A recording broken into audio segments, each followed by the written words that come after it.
দর্শক, মাগুরায় নির্যাতিত শিশুর মৃত্যু নিয়ে সচিবালয়ে ব্রিফ করছেন আইন উপদেষ্টা আসিফ নজরুল। আমরা সরাসরি সেখানে চলে যাচ্ছি। লক্ষ্য রাখি, শোনেন, সব বিচার রাষ্ট্র করতে পারে না, কিন্তু কিছু কিছু দৃষ্টান্ত স্থাপন করতে হয়।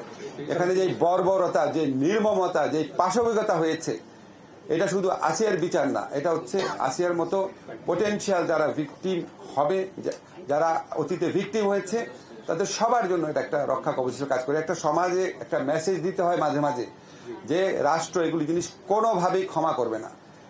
এগুলি শুধু আসিয়ার বিরুদ্ধে অপরাধ না, এটা হচ্ছে আমাদের সমস্ত কালেকটিভ যে মনোজগৎ আছে, আমাদের যে কালেকটিভ মানে কালচার আছে, আমাদের যে একটা আত্মমর্যাদা বোধ আছে, এটার প্রতি অপরাধ, এবং এটার দৃষ্টান্তমূলক শাস্তি হবে ইনশাআল্লাহ।